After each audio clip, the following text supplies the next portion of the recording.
Assalamualaikum warahmatullahi wabarakatuh.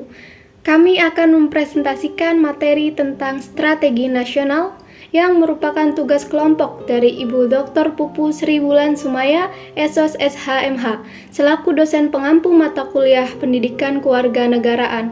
Kami kelompok RA Kartini dari Fakultas Ekonomi, Prodi Akuntansi.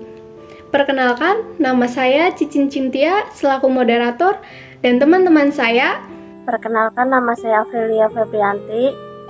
Perkenalkan, saya Aisyah.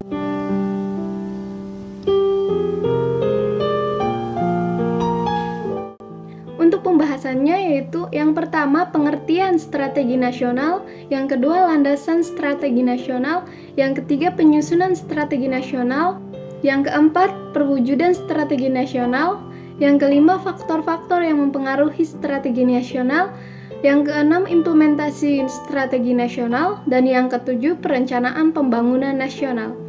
Di sini saya akan menjelaskan tentang pengertian strategi nasional. Strategi yaitu cara kemenangan dan mencapai satu tujuan politik. Nasional yaitu kebangsaan yang berasal dari bangsa diri sendiri. Jadi strategi nasional yaitu cara melaksanakan politik nasional dalam menjadi sasaran atau tujuan yang ditetapkan oleh politik nasional.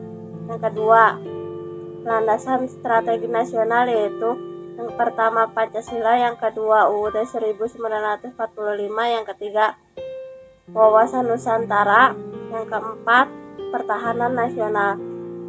Adapun penyusunan strategi nasional yaitu yang lembaga yang berhak menyusun strategi nasional yaitu pertama Presiden, kedua MPR, DPR, BPK, dan MA. Yang kedua cara mengacu nilai perjuangan. Yang ketiga cara mencerminkan diri sendiri pada bangsa atau suku. Akan melanjutkan materi dari pemateri 1. Jadi pada slide ini kita membahas mengenai perwujudan strategi nasional yang terdiri dari 2 poin, yaitu otonomi daerah dan kewenangan daerah. Keduanya saling bersangkutan dikarenakan pengertian dari otonomi daerah sendiri adalah hak, wewenang, dan kewajiban daerah untuk mengatur sistem pemerintahannya sendiri. Di sini otonomi daerah dibedakan menjadi 2 hal, yaitu yang pertama berdasarkan undang-undang lama yang mengambil titik pandang kewenangan dari pusat atau disebut juga central government looking, dan yang kedua berdasarkan undang-undang baru yang mengambil titik pandang kewenangan dari daerah atau disebut juga local government looking. Yang membedakan antara undang-undang lama dengan undang-undang yang baru adalah berdasarkan amandemen.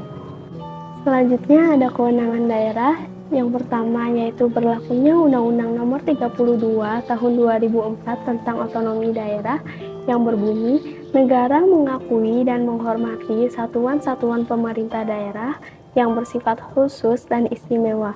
Sehubungan dengan daerah yang bersifat khusus dan istimewa ini, kita adanya beberapa bentuk pemerintahan yang lain, seperti daerah Istimewa Aceh, DKI Jakarta, DI Yogyakarta, dan provinsi-provinsi di Papua. Poin selanjutnya yaitu kewenangan dalam bidang lain. Hal ini berarti daerah berhak untuk mengatur keperluan pemerintahannya sendiri. Kemudian kita membahas mengenai faktor-faktor yang mempengaruhi strategi nasional yang terdiri dari 4 poin, yaitu yang pertama, perkembangan global yang meliputi hubungan luar negeri, politik luar negeri, dan perdagangan internasional. Yang kedua, perkembangan nasional yang meliputi perkembangan geografi, perkembangan demografi, sumber kekayaan alam, ideologi politik, ekonomi, sosial, budaya, dan pertahanan keamanan di Indonesia. Dan yang ketiga, perkembangan regional yang meliputi kejahatan transnasional, pembatasan keamanan regional, dan organisasi regional dalam kerangka ASEAN. Kemudian yang terakhir adalah perkembangan lokal yang meliputi ras kemasyarakatan, khususnya di tingkat provinsi, kabupaten, kota, kecamatan, dan desa. Kami membahas mengenai implementasi strategi nasional. Di sini terdapat 4 poin. Yang pertama, masa Orde Lama. Strategi nasional pada masa Orde Lama ini ditujukan untuk merancang pola pembangunan masyarakat adil dan makmur atau masyarakat sosialisme Indonesia. Adapun tujuan itu harus dicapai dengan pembangunan nasional. Yang kedua, pada masa Orde Baru, proses penyusunan strategi nasional pada masa Orde Baru atau dikenal dengan sebutan demokrasi Pancasila didasarkan pada Undang-Undang Dasar 1945, khususnya pasal 3 di mana MPR menetapkan Undang-Undang Dasar dan garis-garis besar haluan negara.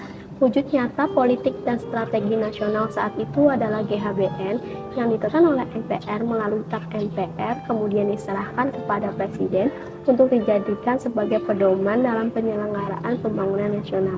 Selanjutnya, yang ketiga, pada masa transisi reformasi. Proses penyusunan strategi nasional pada era ini diawali dengan terbitnya beberapa ketetapan MPR sebagai respon terhadap berbagai tuntutan reformasi yang sangat keras ketika itu. Yang terakhir, masa reformasi. Proses penyusunan strategi nasional pada era reformasi ini diawali pada era reformasi Undang-Undang Nomor 25 Tahun 2004 tentang Sistem Perencanaan Pembangunan Nasional. Kemudian materi yang terakhir yaitu perencanaan pembangunan nasional yang dibedakan menjadi 3, yaitu pertama, rencana pembangunan jangka panjang yang memiliki arti dokumen perencanaan pembangunan untuk periode 20 tahun. Yang kedua, rencana pembangunan jangka menengah yang memiliki arti dokumen perencanaan pembangunan untuk periode 5 tahun.